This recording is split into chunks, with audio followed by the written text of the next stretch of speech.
بسم اللہ الرحمن الرحیم۔ السلام علیکم میرے پیارے دوستو، امید کرتی ہوں کہ آپ سب خیریت سے ہوں گے اور میری دعا ہے کہ اللہ کریم آپ سب کو سدا عافیت کے سائے میں رکھے۔ میرے پیارے بہن بھائیوں، آج میں آپ سے شیئر کرنا چاہتی ہوں کہ تہجد کی نماز کس طرح پڑھنی چاہیے اور اس کا طریقہ کار کیا ہے۔ پیارے دوستو، اگر ہم چاہتے ہیں کہ ہماری زندگی میں تبدیلیاں آئیں، جیسے مرکز کہتے ہیں، یعنی ہماری زندگی پوری طرح بدل جائے، اگر آپ یہ نماز یعنی تہجد کی نماز نہیں پڑھ رہے ہیں تو سمجھ جائیں کہ آپ کو کوئی چیز نہیں چاہیے۔ اگر آپ کو کسی چیز کی شدت ہے، اگر اللہ سے آپ کوئی چیز شدت سے مانگتے ہیں، اور اگر آپ چاہتے ہیں کہ آپ کامیاب ہو جائیں اور آپ کی ہر خواہش اور آپ کی ہر آرزو پوری ہو جائے، اور آپ جو چیز حاصل کرنا چاہتے ہوں، یعنی آپ اس کے لیے نماز تہجد کا انتخاب کرتے ہو۔ دوستو، نماز تہجد کا وقت رات کی آخری پہر نماز عشاء کے بعد شروع ہو جاتا ہے۔ اللہ تعالیٰ کا وعدہ ہے کہ جو شخص مجھ سے رات کے آخری پہر میں مانگتا ہے تو وہ میں اسے ضرور عطا کرتا ہوں، کیونکہ یہ وہ وقت ہوتا ہے جب اللہ خود اپنے بندوں سے کہتا ہے کہ ہے کوئی مجھ سے مانگنے والا تاکہ میں اسے وہ عطا کروں، ہے کوئی مجھ سے مغفرت طلب کرنے والا تاکہ میں اس کی سارے گناہ معاف کر دوں۔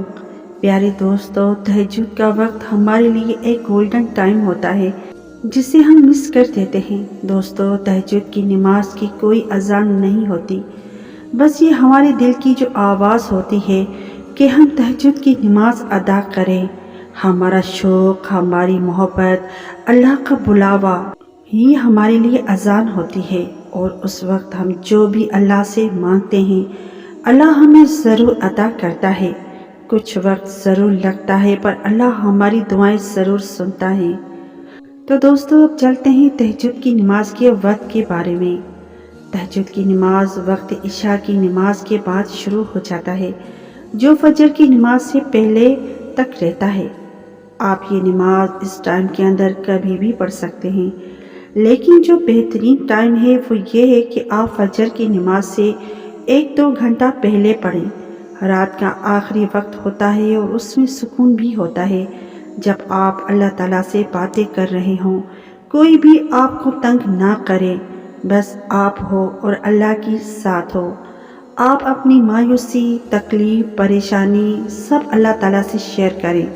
میرے پیارے بہن بھائیوں، کافی لوگ کو یہ مسئلہ ہوتا ہے اور وہ یہ نہیں جانتے کہ تہجد میں نوافل پڑھے جاتے ہیں یا سنتیں یا فرض۔ تو آج اس ویڈیو میں اس بات کو بھی کلیئر میں کر دوں گی کہ تہجد کی نماز میں نوافل پڑھے جاتے ہیں۔ آپ تہجد کے 2 نفل بھی پڑھ سکتے ہیں، 4 رکعت نفل بھی پڑھ سکتے ہیں، آپ 12 رکعت نفل بھی پڑھ سکتے ہیں۔ آپ جتنی چاہیں پڑھ سکتے ہیں، پر 2 رکعت نفل تو لازمی آپ کو پڑھنی ہے۔ پیارے بہن بھائیوں، اب چلتے ہیں نماز تہجد کی نیت کی طرف کہ تہجد کی نماز کی نیت کیسے کی جاتی ہے۔ تو دوستو، ہم نیت اسی طرح کریں گے جیسے باقی نمازوں کی نیت کرتے ہیں، اور آپ جتنی چاہیں رکعت نوافل ادا کر رہے ہیں، جیسے 4، 6 یا 12، تو یہ آپ پر ہے کہ آپ ایک ساتھ نوافل کی نیت کر سکتے ہیں یا پھر 2 کر کے نوافل کی نیت کریں، نوافل ادا کر سکتے ہیں۔ پھر رکوع میں جانا یا سجدہ کرنا وہ اسی طرح ہوگا جیسے ہم باقی نمازوں میں کرتے ہیں۔ نماز تہجد ایک نوافل نماز ہے اور اس کی نیت بھی ہم نوافل کی طرح ہی کریں گے۔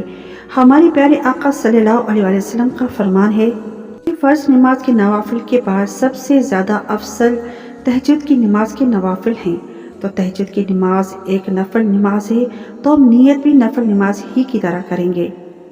جب ہم نماز تہجد میں دعائے حاجات کی نیت کرتے ہیں، کچھ بھی دعا مانگنی ہے، تو اس میں دعائے حاجات ہم سورۃ فاتحہ کے بعد 3 بار سورہ اخلاص پڑھیں گے۔ سورہ اخلاص پڑھنے سے ہمیں 1 قرآن کا ثواب ملتا ہے۔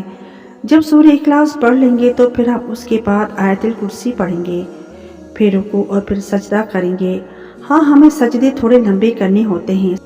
سجدے میں وہی سبحان ربی الاعلیٰ پڑھیں گے۔ آپ سجدے میں اللہ کے نام بھی لے سکتے ہیں، دعا مانگ سکتے ہیں، حسبنا اللہ و نعم الوکیل پڑھ سکتے ہیں یا سمیع یا جبار بھی پڑھ سکتے ہیں۔ اللہ کے جتنے بھی صفاتی نام ہیں وہ بھی آپ پڑھ سکتے ہیں۔ دوستو کبھی کبھی ہم سوچتے ہیں اس چیز کے بارے میں کہ کیوں ہماری دعائیں قبول نہیں ہو رہی، تو ہم نا امید ہو جاتے ہیں، پر جو ہمارا رب ہے نا، وہ ناممکن کو ممکن بنا دیتا ہے، اور وہ ناممکن کو ممکن بنانے کی قدرت رکھتا ہے۔ اگر وہ چاہے تو اسی کام کو ایک پل میں کر دے۔ وہ بادشاہ پوری کائنات کا مالک ہے۔ اس رب کو تہجد کے سجدوں میں منا لو۔ اسے اپنے بندے کا رو رو کر مانگنا بہت زیادہ پسند ہے، اور تہجد کی دعاؤں سے ناممکن چیزوں کو بھی ممکن ہوتے ہوئے دیکھا گیا ہے۔ بے شک اللہ کو اپنے بندے بے حد پیارے ہیں، اور وہ اپنے بندوں کی دعاؤں کو کبھی رد نہیں کرتا، اور اسے بے حساب نوازتا ہے۔ سبحان اللہ۔ ویڈیو پسند آئی ہو تو ایک لائک کمنٹ ضرور کیا کریں۔ شکریہ، جزاک اللہ۔